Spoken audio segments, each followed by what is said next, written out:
அறிவே மனம். உங்கள் உளவியல் சகோதரி எம்எஸ்கே பிரியா. தூக்கம் வராததுக்கு பல காரணங்கள் இருக்குது. ஆனால் நம்ம சொல்லக்கூடிய ஒரே செயல் எனக்கு தூக்கம் வரலை அப்படிங்கிறது. அப்போ தூக்கத்தை பற்றி ஒரு விழிப்புணர்வு தெரிஞ்சுக்கோங்க. ஏன் தூக்கம் வரல அப்படிங்கிறது. தூக்கம் என்பது மனசு அமைதி அடைஞ்சால் மட்டும்தான் வரும். மன நிறைவு அடைந்தால் மட்டும்தான் வரும். அப்போ மனம் அலைப்பாய்ந்துக்கிட்டே இருந்தாலோ ஏதாவது ஒரு செயலை பற்றி நினைத்து கொண்டே இருந்தாலோ தூக்கங்கிறது வராது. அப்போ உங்களுக்குள்ளே பார்த்திங்கன்னா எழும் எண்ணங்கள் நிறைய வந்துகிட்டே இருக்கும். அது எதை சார்ந்துன்னு ஒரு சிலது உங்களுக்கு சொல்ல தெரியும், ஒரு சிலர் சொல்லவே தெரியாது. ஆனால் என்னமோ ஒன்று ஓடிட்டே இருக்கும், சம்மந்தமே இல்லாமல் ஓடிட்டுருக்கும். ஒரு சிலருக்கு கற்பனையாக இருக்கும், ஒரு சிலத்தில் நிஜத்தில் நடக்கிற மாதிரி இருக்கும், ஒரு சிலருக்கு தூங்குற மாதிரி இருக்கும், ஆனால் நேரில் நடக்கிற மாதிரியே எல்லாமே இருக்கும்.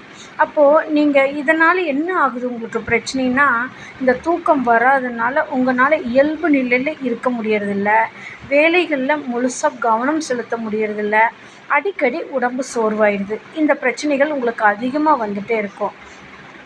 அப்போது கவனம் சரியில்லாததுக்கு காரணம் தூக்கம் இல்லாததா? நிறைய பேர் சொல்லுவாங்க, ஆரம்பத்தில் நல்லா தூங்கினேன், இப்போ தான் தூக்கம் வரல. இந்த தூக்கம் வரலைங்கிறதே என்னை ரொம்ப டிஸ்டர்ப் பண்ணுது.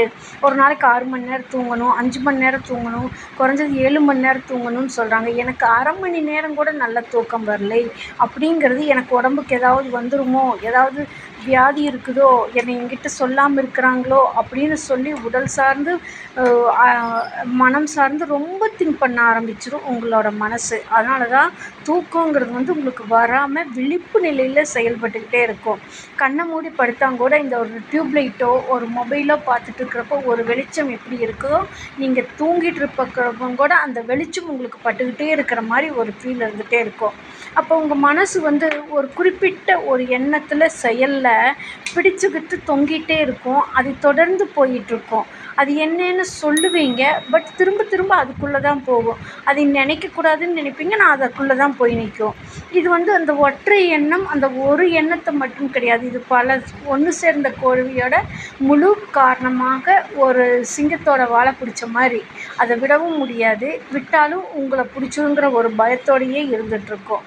இதோட விளைவு தான் உங்களுக்கு வேலை செய்யக்கூடிய திறமை குறைஞ்சிருது. முன்னாடி நல்லா வேலை செஞ்சீங்க, இப்போ செய்ய முடியல. முன்னாடி பர்ஃபெக்டாக எல்லாமே நீட்டாக டிசிப்ளினாக ஆக்டிவாக இருந்தீங்க, இப்போ அதுக்கு நேர் எதிர்மாறாக உங்களோட மனசு எண்ணமும் செயலும் செயல்பட்டுக்கிட்டு இருக்கோம். அடுத்தது பார்த்தோம்னா, வேலை முடிக்க முடியலைங்கிற கவலையிலேயே தூக்கம் வராது. ஐயோ, எனக்காக இவங்க என்ன பண்ணுவாங்க, காலையில் நான் இது எந்திரிச்சு செய்யலைன்னு என்னாகும், இந்த வேலை பெண்டிங் இருக்குது, அந்த வேலை பெண்டிங் இருக்குது, யார் பார்க்குறது, எப்படி பார்க்குறதுன்னு சொல்லி கால்குலேட் பண்ணிகிட்டே இருக்கும். அப்போ உள்ளத்தில் ஒரு தெளிவில்லாமல் ஓட ஆரம்பிச்சிடும். மறைமுகமாக இந்த மாதிரி எண்ணங்கள் சிந்தனைகள் ஓடிக்கிட்டே இருக்கிறது தான் உங்களை டிஸ்டர்ப் பண்ணிகிட்டு இருக்குது. அடுத்தது உள்ளார்ந்த ஒரு அழுத்தம் இருக்கும். என்னமோ நடந்துருச்சே, நான் இப்படி சொல்லியிருக்கலாமோ, அந்த மாதிரி சொல்லியிருக்கலாமோ, ஐயோ தெரியாமல் இப்படி பேசிட்டனே, அவங்க மனசு கஷ்டப்பட்டுருக்குமோ அப்படின்னு சொல்லி அதுக்கும் வேதனைப்பட்டுரும். உங்களோட இந்த மாதிரி உங்களுக்கு தூக்கம் வரலைங்கிற கவலையில் யாராவது பேசினா கோபத்தில் ஏதாவது ஒன்று சத்தமாக பேசிடுவீங்க. ஐயோ இப்படியெல்லாம் திட்டிட்டனே, அவங்க மனசை வேதனைப்படுத்திட்டனே, நம்ம மறுபடியும் ஒரு பிரச்சனைக்குள்ளே போய் சிக்கிக்கும். இப்படி ஒவ்வொரு பிரச்சனைகளையும் பிடிச்சி தொங்கிட்டே நிற்க வேண்டியதாக போயிடும் உங்களோட எண்ணம் சிந்தனை. அடுத்தது பார்த்தோம்னா, நீங்கள் மகிழ்ச்சியாக இருக்கணும்னு விரும்புவீங்க, ஆனால் உங்களால் இருக்க முடியாது. மற்றவங்க மகிழ்ச்சியாக இருக்கிறத பார்த்து உங்களுக்கு அழுகை வரும், ஏக்கம் வரும். ஐயோ நம்மளால இப்படி இருக்க முடியலையே அப்படின்னு சொல்லி அந்த விரக்தி நிலைக்கு உங்கள் மனசு போயிடும். அப்போ தொடர்ந்து உங்களுக்குள்ளே வரக்கூடிய எண்ணம் சிந்தனை தான் உங்களை டிஸ்டர்ப் பண்ணுது. அப்போ இது மருந்து சாப்பிட்டா இதுக்கு தூக்கம் வந்துடும். ஆனால் நீங்கள் மருந்து சாப்பிட்டும் உங்களுக்கு தூக்கம் வரலைங்கிறது தான் உங்களோட பிரச்சனை. அப்போ மருந்துங்கிறது உங்கள் அப்போதைக்கு ஒரு 10 நிமிஷத்துக்கு தருமே ஒழிய, உங்களோட எண்ண அறிவு பதிவை மறுசீரமைக்கும் போது நீங்கள் இயல்பு நிலையில் இருக்க முடியும். இதனால் பார்த்தோம்னா, வெளி உலகத்தில் உங்களால் இயல்பு நிலையில் இருக்க முடியாது. வெளி உலகங்கிறது ஃபேமிலி சர்க்கிளு, ஃப்ரெண்ட்ஸ் சர்க்கிளு, ஒரு ஃபங்க்ஷன் போகிறது, ரிலேஷன் சர்க்கிளு, பேரண்ட்ஸ்கிட்ட இவங்ககிட்ட எல்லாம் ஒரு இயல்பு நிலையில் உணர்ச்சி செயல்பாட்டோடு இருக்க முடியாமல் ஒரு ரோபோட்டிக்காக உங்கள் மனசு செயல்பட்டுக்கிட்டு இருக்கும். எப்போவுமே தூக்கம் வரலைங்கிறதுல மட்டுமே மைண்டு கால்குலேட் பண்ணிகிட்டே இருக்கும். அடுத்தது பார்த்தோம்னா, அனுபவிச்சுக்கிட்டு ஏதோ ஒரு பிரச்சனை நீங்கள் கஷ்டப்பட்டு வேதனைப்படுத்தி உங்களை சிரமப்படுத்திக்கிற மாதிரியே உங்களுக்கு ஒரு ஃபீல் போயிட்டே இருக்கும். உங்களை உள்ளார்ந்து உங்களுக்குள்ள எண்ணம் வந்து தொடர்ந்து உங்களை டிஸ்டர்ப் பண்ணுறப்ப உங்கள் முக அமைப்பு, உடல் அமைப்பு எல்லாமே மாறுபட்டுரும். ஒரு சிலர் ரொம்ப இளைச்சிருவாங்க, ஒரு சிலருக்கு உடம்பு ரொம்ப போட்டுரும். இந்த மாதிரி பல பிரச்சனைகள் உடல் சார்ந்து, மனம் சார்ந்து வந்துடுது. அப்போ இதுக்கெல்லாம் என்ன தீர்வு? இது எப்படி இந்த பிரச்சனை தீரும்? எங்காவது இந்த வீட்டை விட்டு வேறு வீடு மாறி இருந்தால் சரியாகுமா? இல்லை வேறு ஊருக்கு போய் கொஞ்ச நாள் மாற்றி இருந்தால் செயல்படுமா? இப்படியெல்லாம் சொல்கிறாங்க அப்படின்னா அது வந்து எங்கே போனாலும் உங்கள் மனசு, உங்கள் எண்ணம், உங்கள் சிந்தனை உங்கள் கிட்ட தான் இருக்குது. அப்போ அது சரி பண்ணுறக்கான ஒரு உளவியல் பகுப்பாய்வு, வழிகாட்டுதல் சிகிச்சை எடுத்து உங்களை சரி பண்ணுறக்கான எண்ணம், சிந்தனைகளை அந்த பழைய பிரச்சனையிலேருந்து விடுபட்டு இயல்பு நிலைக்கு வர்றதுக்கான வழிகாட்டுதல் தான் உங்களுக்கு தேவைப்படுது. அப்போ இது லைஃப் லாங் கைடன்ஸ் எடுத்துகிட்டே இருக்கணுமா? இதுக்கு கவுன்சிலிங் போயிட்டே இருக்கணுமானா, கவுன்சிலிங்குங்கிறது உங்களை ஆறுதல் படுத்துறது.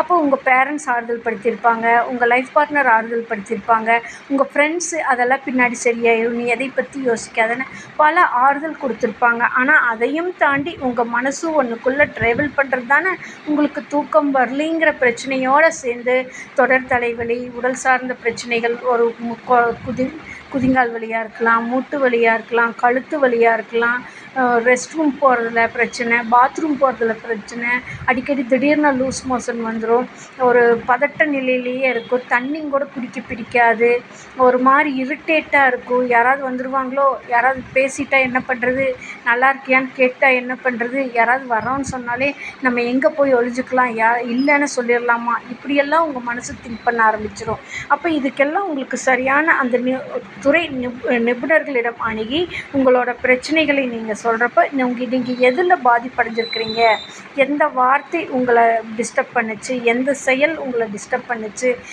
அப்போ அந்த செயல் டிஸ்டர்ப் பண்ணுச்சா, அந்த எண்ணம் டிஸ்டர்ப் பண்ணுச்சா, நீங்கள் பார்த்தது டிஸ்டர்ப் பண்ணுச்சா, நீங்கள் கேட்டது டிஸ்டர்ப் பண்ணுச்சா, அதுக்கான நீங்கள் பார்த்தது கேட்டது உங்களோட அறிவு பதிவில் எப்படி எடுத்துக்கிச்சு அப்படிங்கிறத மறுசீரமைக்கும் பொழுது மட்டும்தான் நீங்கள் ரியாலிட்டிக்கு வர முடியும். அதுக்காக நீங்கள் குறைந்தது ஒரு தடவை 2 தடவை தெரப்பியூட்டிக்காக கன்சல்ட்டிங் எடுத்தால் சரியாயிருமானா கண்டிப்பாக முடியாது. குறைந்தது உங்களுக்கு ஒரு 35 வயசு இருக்கலாம், 30 வயசு இருக்கலாம், ஏன் 50 வயசாக கூட இருக்கலாம். இது இன்றைக்கு வந்த பிரச்சனைன்னு நீங்கள் ஒரு 3 மாதம் சொல்லலாம், 6 மாதம் சொல்லலாம். ஆனால் நாங்கள் ஆரம்ப காலகட்டத்திலிருந்து அதோட மூல காரணத்தை கண்டறிந்து மாற்றியமைக்கிறப்ப தான் நீங்கள் இயல்பு நிலையில் இருக்க முடியுது.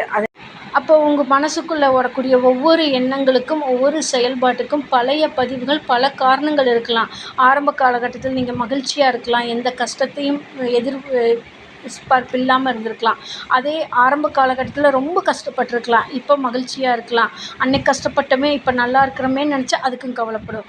ஆரம்பத்தில் நல்லா இருந்தால் இப்போ கஷ்டப்படுறோன்னு நினச்சா அதுக்கும் கவலைப்படும். மொத்தத்தில் கவலைப்படுறது மட்டுமே உங்கள் மனசு ஆக்டிவேட்டில் இருந்துகிட்டு இருக்கிறதுனால தான் நீங்கள் கண்ணை மூடி படுத்தா கூட ஒரு நேரில் நடக்கிற மாதிரி, நேரில் பேசுகிற மாதிரி, நேரில் நிகழ்வுகள் இருக்கிற மாதிரியே ஒரு வெளிச்சமான விழிப்புணர்வுலையே உங்கள் மூளை வந்து சிந்திச்சுக்கிட்டு செயல்பட்டுக்கிட்டே இருக்கும். அப்போ இது ஒரே அடியாக சுவிட்சு போட்டு ஆஃப் பண்ணுற மாதிரி ஆஃப் பண்ண முடியாது. மெதுவாக ஒன்றா கிளியர் பண்ணுறப்ப நீங்கள் இயல்பு நிலையில் இருக்க முடியும். அதுக்கு தான் எங்களோட நிறுவனம் உங்களுக்கு உதவி புரியுது. இந்த தூக்கம் வராதுக்காக இது வரைக்கும் நீங்கள் எத்தனையோ பேர்த்துக்கிட்ட ஐடியா கேட்டிருக்கலாம், அட்வைஸ் கேட்டிருக்கலாம், ஆறுதல் கேட்டிருக்கலாம், புலம்பியிருக்கலாம், அழுதுருக்கலாம், பல பூஜைகள் செஞ்சுருக்கலாம், பல ஸ்தலங்களுக்கு போயிருக்கலாம். ஆனால் எதுவுமே உங்களுக்கு வழி அமைத்து கொடுக்கலைங்கிறப்ப உங்களோடது மனம் சார்ந்த, எண்ணம் சார்ந்த, சிந்தனை சார்ந்தது. அது மறுசீரமைக்கும் பொழுது நீங்கள் இயல்பு நிலைக்கு வர முடியும். அதுக்கு தான் எங்களோட நிறுவனம் உங்களுக்கு உதவி புரிகின்றது. வாழ்க்கையில் ஏற்படக்கூடிய ஒவ்வொரு சிறு சிறு பிரச்சனைகளானாலும் உங்களுடைய நிம்மதியை இழக்கச் செய்யுது.